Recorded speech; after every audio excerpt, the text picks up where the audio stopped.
Antigua's Prime Minister unimpressed with price being sought for Scotiabank's sale of operations in his country. And in sport, Guyana to send a larger contingent for this year's Commonwealth Games. I'm Ricardo Roberts and this is Caribbean in 10 for Tuesday, July 16th. I'll be back with the details after the break.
The Antigua and Barbuda government says it is prepared to meet directly with Scotiabank over the acquisition of its local branch. This after complaining that the Trinidad-based Republic Financial Holdings Limited, which is purchasing the bank's operations in several Caribbean countries, is seeking as much as 300% more than the sale price. Earlier this month, Prime Minister Gaston Browne indicated that his administration had received positive feedback on a proposal that would allow it to own at least 40% of the Scotiabank branch in St. John's. But he told a radio program that while Republic had agreed in principle, he was not happy with the maths.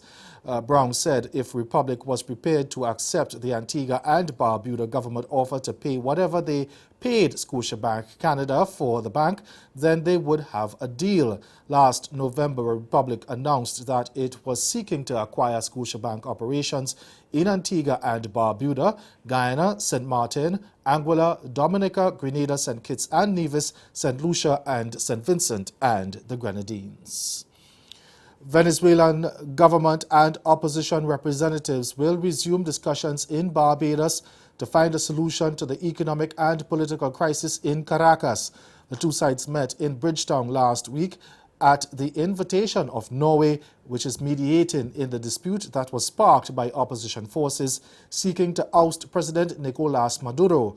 The two sides gave no indication as to what progress had been made during that round of discussions, but President Maduro has said he remains optimistic about the outcome. The communications team for opposition leader Juan Guaido, who has declared himself interim president, said the delegation was returning to Bridgetown to achieve change that can end the suffering of Venezuelans. Trinidad and Tobago's President Paula Mae Weeks says the increase in Venezuelans arriving over the past few weeks has prompted xenophobia and racism in the Twin Island Republic. Addressing the 44th Annual Conference of the Caribbean, Americas and the Atlantic region of the Commonwealth Parliamentary Association, she said that amid globalization, one facet of nationalism has reared its ugly head in countries across Europe and in the U.S., ethnic nationalism. And she made a call for Parliament to intervene in the issue of job security for citizens, while at the same time ensuring Venezuelans are afforded the opportunity to work legally. Trinidad and Tobago, although the influx of Venezuelan migrants has seen an outpouring of generosity and kindness on the part of some Trinbagonians, it has also opened a window into our parochialism, xenophobia, and racism. President Paula Mae Weeks speaking about ethnic nationalism during the opening of the CPA's conference, which is dealing with the issues of globalization and nationalism. Hostile and derogatory comments about migrants are made on social media and talk radio, all in the name of patriotism. It is for our lawmakers, representing the views, interests, and aspirations of those on whose behalf they speak, to set the tone. Our people will follow where we lead. The government has said 16,543 Venezuelans were registered over a two-week exercise to allow them to work in Trinidad and Tobago for 1 year. Take, for example, the issue of immigration, a pressing concern for our workforce in Trinidad and Tobago. Consensus on how to implement relevant legal frameworks and fulfill our international obligations seems elusive, and our people are anxious for clear, equitable, sustainable, and humanitarian roadmaps for the long and short term. Only Parliament can provide that comfort. And that report from TV6's Jewel Brown in Trinidad and Tobago. Opposition parties in Haiti say they don't believe legislative and municipal elections scheduled for October this year will take place, and they're calling on President Jovenel Moïse to make a definitive statement on the matter. The elections are scheduled for the last Sunday of October, with 1/3 of the Senate and the entire lower house to be elected. But opposition politicians say the budget for the polls, estimated at between 50 and 75 million gourdes by the Provisional Electoral Council, has not yet been approved. They say President Moïse seems to be the only person who remains confident that the elections can take place. And stay with us, your Midday Sport is next.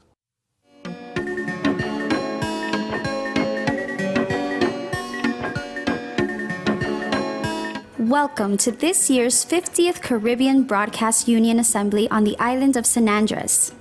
San Andres is a small archipelago located in between Jamaica and Panama in the Western Caribbean Sea. A lush, exotic island rich in culture, history, gastronomy, and breathtaking scenic views. Known for its beaches and 7-colored crystalline waters, the island of San Andres will be proudly hosting this year's event. CBU members will enjoy top-of-the-line accommodations for an unforgettable experience in San Andres, connecting Caribbean nations through this year's 50th edition of the CBU Assembly.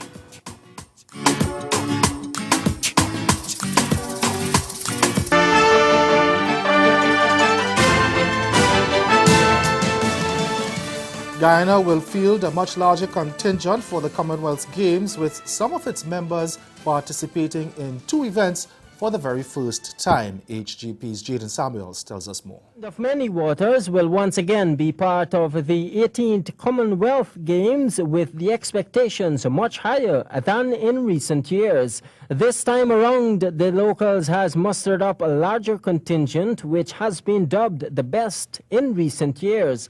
At a recent meeting with the heads of the respective disciplines representing the Golden Arrowhead, the coaches expressed optimism for a great outcome. For the first time, Guyana will be represented in table tennis and squash, 2 new additions to the ever-growing Commonwealth Games contingent. Speaking at the Guyana Olympic House at a meeting with the various disciplines, the coaches said the expectations are high.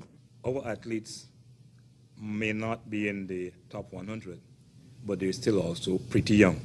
They can get there with maturity. But what is also important for us to note is that these athletes would have qualified for the games, which tell you, and they're pretty young as well. So it tells, that there is great promise for us. And once they continue at it, with the necessary support, we can expect great things from them. Finally, former West Indies fast bowler Fidel Edwards snatched a 5-wicket haul for Hampshire in the English County Championship yesterday. Playing at the Rose Bowl in Southampton, the 37-year-old finished with 5 for 118 as Kent, resuming on the 3rd day of 319 for 3 in their first innings, were dismissed for 555. Fellow seamers Garrett Berg and Keith Barker claimed 2 wickets apiece. As Caribbean in 10, join us again at 6:30 for Caribbean Newsline. Until then, good afternoon.